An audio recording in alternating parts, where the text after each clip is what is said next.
Hello everyone. सो आज हम बात करेंगे input output and memory addressing के बारे में, है ना। तो अपन जानते हैं, पहले भी अपन ने देखा है कि डिजिटल इनपुट्स होते हैं, डिजिटल आउटपुट्स होते हैं, एनालॉग इनपुट्स होते हैं और एनालॉग आउटपुट होते हैं। तो बेसिकली अगर अपन देखें तो यहाँ पे बिट्स, बेसिकली जो भी डेटा अपन स्टोर करना चाहते हैं वो तो या फिर वो बिट्स के फॉर्म में होगा या बाइट के फॉर्म में होगा या वर्ड या डबल वर्ड के फॉर्म में होगा। तो जो भी डेटा है उसको अगर बिट्स में, तो बिट्स क्या होती है बेसिकली ज़ीरोस या वन के फॉर्म में होगी।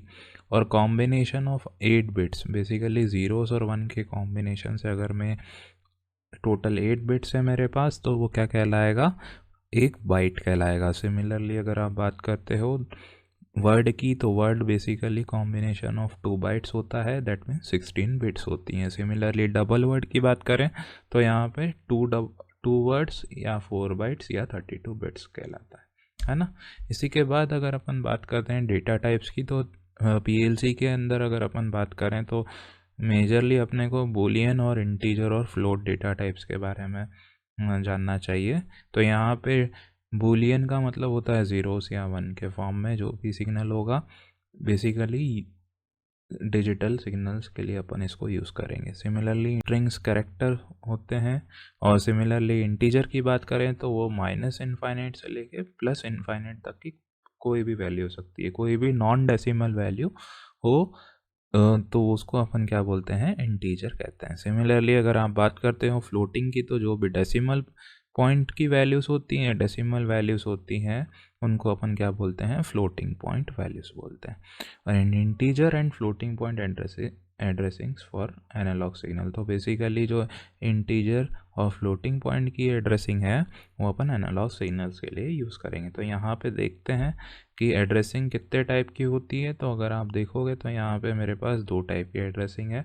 एक IO addressing, basically input output addressing, जो कि एक्सटर्नल एड्रेसिंग भी कहलाती है, और एक होती है मेमोरी एड्रेसिंग, जो internal memory of the PLC के अंदर जो भी मेमोरी की एड्रेसिंग है उसको अपन क्या बोलते हैं, मेमोरी एड्रेसिंग। तो पहले देखते हैं आईओ एड्रेसिंग क्या होता है।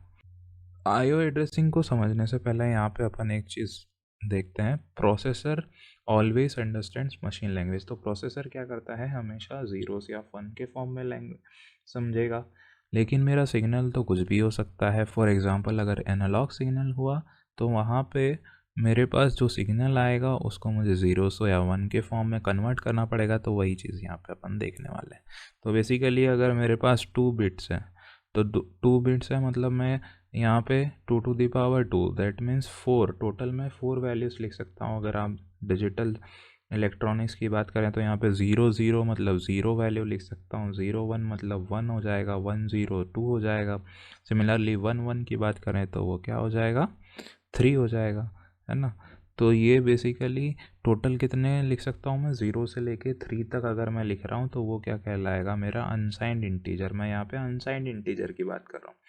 यहाँ पे एक इम्पॉर्टेंट चीज़ ये है कि साइंड और अनसाइंड के बीच में क्या अंतर है। तो साइंड का मतलब होता है जिसमें साइन हो, कोई भी वैल्यू है तो उसके पहले एक साइन लगा हुआ होगा। जैसे यहाँ पे अगर आप देखते हो तो -2 और +1, तो बेसिकली यहाँ पे क्या है, एक साइन है जो डिनोट कर रहा है कि वैल्यू पॉजिटिव है या नेगेटिव है। अगर मेरे पास अनसाइंड वैल्यू है तो वहाँ पे बाय डिफ़ॉल्ट वो सारी वैल्यूज़ क्या होंगी, पॉजिटिव ही होंगी, है ना। तो जैसे फॉर एग्जांपल अगर अपन 4 बोलते हैं तो 4 बेसिकली क्या है, पॉजिटिव ही होता है बाय डिफ़ॉल्ट, क्योंकि अपन ने वहाँ पे साइन मेंशन नहीं कर रखा है। सिमिलरली अगर आप बात करते हो यहाँ पे साइंड की, तो साइंड में मैं पॉजिटिव और नेगेटिव मेंशन करके रखता हूँ, है ना। तो 0 को यहाँ पे बाय डिफ़ॉल्ट अपन पॉजिटिव लेके चलते हैं, ये इंपॉर्टेंट चीज़ यहाँ पे ध्यान रखनी है।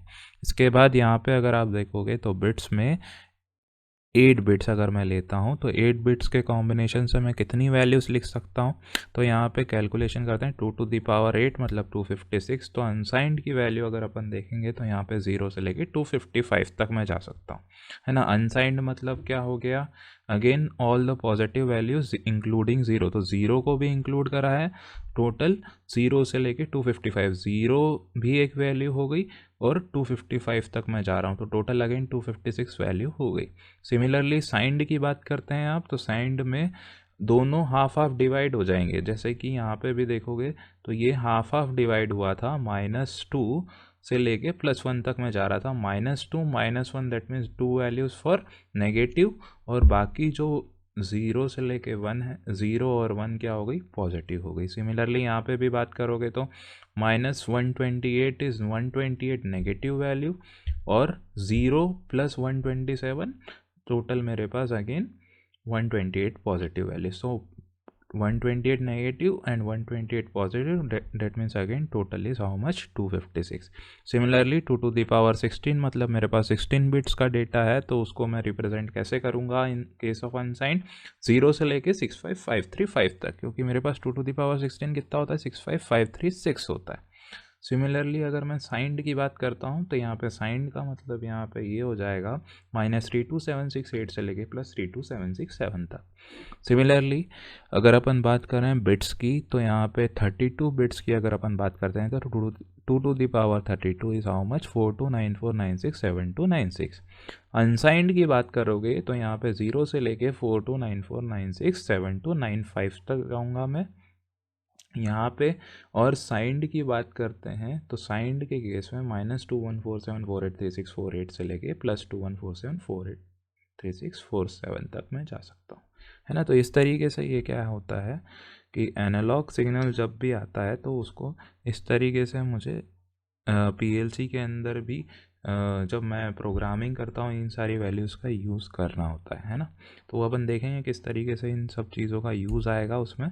यहाँ पे देखते हैं आईओ एड्रेसिंग किस तरीके से होती है ना। तो आईओ में बेसिकली अगर मैं डिजिटल इनपुट्स की बात करता हूँ तो एड्रेसिंग कैसे होगी, I0.0 I0.1 I0.2 in this वे। कहाँ तक मैं जा रहा हूँ, 0 से लेके 7 तक, टोटल मेरे पास 1 बाइट कंप्लीट मैंने किया है। तो एक इनपुट बाइट में कितने हो जाएंगे मेरे पास डिजिटल सिग्नल्स, 8 डिजिटल सिग्नल्स मेरे हो जाएंगे। जैसे ही मेरे 8 डिजिटल सिग्नल्स ख़त्म होते हैं, वापस से मैं अब मैं देखो जैसे ही 0 से लेके 7 तक कंप्लीट कर दिया, यहाँ पे क्या है, ये आई की बात करोगे तो बेसिकली ये आइडेंटिफायर होगा। 0 मतलब यहाँ पे क्या हो गया, बाइट, और फिर डॉट के बाद जो वैल्यू है वो मेरी क्या कहलाएगी, बिट कहलाएगी। तो यहाँ पे टोटल बिट्स की बात करें तो 0 से लेके 7 तक टोटल मेरे पास 8 बिट्स हैं, और बिट्स के पहले जो डेसिमल पॉइंट के पहले जो वैल्यू दे रखी है वो मेरी क्या कहलाती है, बाइट कहलाती है। तो ये बाइट तभी अपडेट होती है जब मेरा एक बिट, मेरे पास एक बाइट कंप्लीट हो जाता है। तो बेसिकली टोटल 8 बिट्स कंप्लीट होगी तो मेरे पास ये वाली वैल्यू अपडेट हो जाएगी, है ना। तो यहाँ पे भी अगर आप देखोगे तो 0 से लेके 7 तक एक बाइट कंप्लीट हुई, उसके बाद फिर वापस मैंने इसको अपडेट कर दिया और वापस मैं 0 से लेके 7 तक मैं जाऊँगा। सिमिलरली डिजिटल आउटपुट की बात करें तो यहाँ पे एड्रेसिंग कैसे की जाती है, Q0.0 Q0.1 Q0.2 in this way we are doing the addressing of digital output, है ना। तो Q से डिनोट करते हैं यहाँ पे डिजिटल आउटपुट को, है ना। उसी के बाद अगर आप बात करते हैं एनालॉग की, तो एनालॉग के केस में यहाँ पे IW128 IW130 IW132 in this way addressing की जाती है। तो यहाँ पे W का मतलब क्या होता है, बेसिकली वर्ड कहलाता है ना, क्योंकि यहाँ पे मेरे पास वैल्यूज़ आएगी। तो वर्ड मतलब कितना हो गया, 16 बिट्स हो गई। 16 बिट मतलब 2 to the power 16, 2 to the power 16 का मतलब यहाँ पे मैं क्या कर सकता हूँ, -32768 से लेके +32767 तक की वैल्यू में लिख सकता हूँ, है ना। इसी के बाद यहाँ पे अगर आप बात करते हो एनालॉग आउटपुट की, तो एनालॉग आउटपुट को कैसे डिनोट करते हैं, QW144 QW146 इन दिस वे, है ना।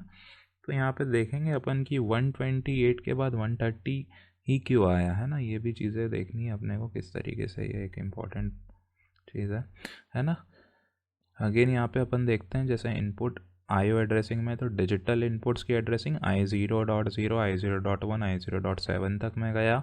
सिमिलरली जब मेरा एक बाइट कंप्लीट हो गया तो फिर मैं I1.0 I1.2 इन दिस वे मैंने एड्रेसिंग करी, है ना। इसी के बाद यहाँ पर डिजिटल आउटपुट्स की बात करोगे तो Q0.0 Q0.1 Q0.2 Q0.7 तक, और यहाँ पे भी Q1.0 Q1.2 इन दिस वे 7 तक मैं जाऊँगा। एनालॉग एड्रेसिंग में IW0 फिर IW2 आएगा, और सिमिलरली एनालॉग आउटपुट में QW0 QW2 आएगा, है ना। तो ये कैसे होता है, ये क्यों IW0 के बाद IW1 क्यों नहीं ले लिया, ये भी चीज़ अपन देखेंगे, है ना। यहाँ पे I and Q are also called as identifiers. हाँ, बेसिकली ये क्या कहलाएंगे, मेरे आइडेंटिफायर कहलाएंगे। अगर ये डिफाइन करते हैं बेसिकली इनपुट है या आउटपुट है। तो यहाँ पे इनपुट था, ये डिजिटल इनपुट है, तो ये I डिनोट कर रहा है कि ये इनपुट है। सिमिलरली अगर आप बात करते हो आउटपुट की, तो आउटपुट मेरे सीमेंस में Q से डिनोट करते हैं, तो यहाँ पे Q से डिनोट कर रखा है, that means Q is the identifier here. Similarly IW is the identifier here, QW is the identifier here। तो W represents the word for analog signal, ये इंपॉर्टेंट चीज़ है यहाँ पे देख लें, है ना। सो ये सारी चीज़ें काफ़ी इंपॉर्टेंट होती है। तो बाकी जो मेमोरी एड्रेसिंग के फंडामेंटल्स है वो अपन नेक्स्ट लेक्चर में देखेंगे, है ना। So thank you.